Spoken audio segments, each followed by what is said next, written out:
So the easiest scenario for mean, median, and mode is when you just have a list of values and they're all there, and you put them into the calculator and you do a calculation, and it spits out the mean, median, and mode. So that's what we're going to look at first. So I have my data. Maybe it's in order greatest to smallest. Maybe it's not. It doesn't really matter. I bring up my calculator, and I'm going to make my calculator so that it fits off the side, so I can put the data down there, like we do with some other things we did. So I've got the data there. So same deal. I hit the stat button, I hit edit, and I want to go in here. Now I'm going to clear these lists out.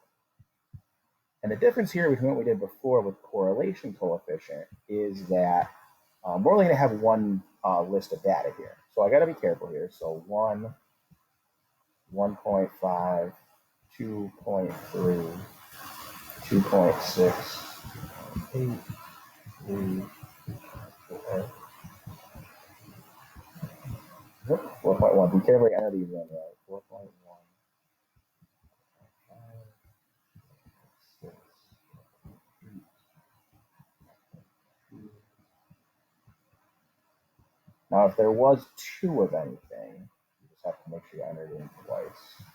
A lot of this data probably won't have 2 of anything.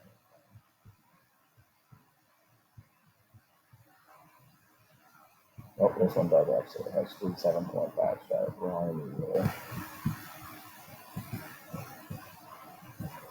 Okay, so there's all of my data. Now, if you can see, I have, this is L125. That means there's 25 things in there. It says there's 25, so we're covered. All right, so the data is in there.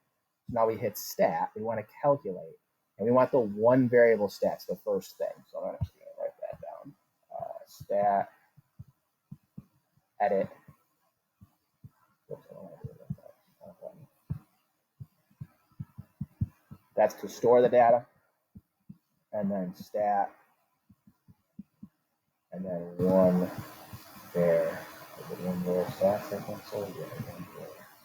Yeah, one var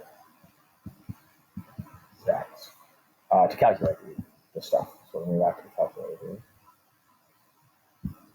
So one variable stats, hit enter. Now we got to be careful here because we're going to have to change this depending on what we're doing. We don't want a frequency list on here because we just have everything entered in one at a time. So there's my one variable stats. Now what I'm going to do with this is I'm going to drag and drop this thing into my one row. Grab this and drop it right there. And now there's more. I'm going to scroll down so I get all the rest of it, which isn't much. I'm going to drag and drop that one in here too. So they're both in there. So that way I have the 2 screens so I can look at them. Now I got to move them so I can see both of them. Some of the stuff's in, some of the things are in both there.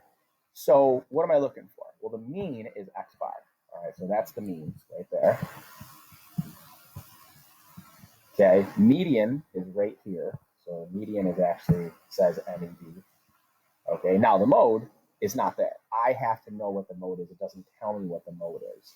So this one, again, it's pretty easy. There's only one thing that occurred more than anything else is the mode. So that's the mode right there. That's the mean. Now, everything should be 3 significant figures. So this would be 6, the 0, and the 6. So I got around that 8. So the mean is 6.07. Same deal with the median if it happens to be something that's really like long. Okay, but there's the median right there. Now, the rest of this stuff is stuff that we'll use for things. You can see that it tells you the number of values that you had, 25, that's good. Some of these other things we'll use, the minimum, the quartile 1, the quartile 3, sorry, and the maximum. We'll end up using those along with median. So they're things we'll use later in the year. But I want to be able to get these things out of the calculator. The only one that it's not going to give me is the mode.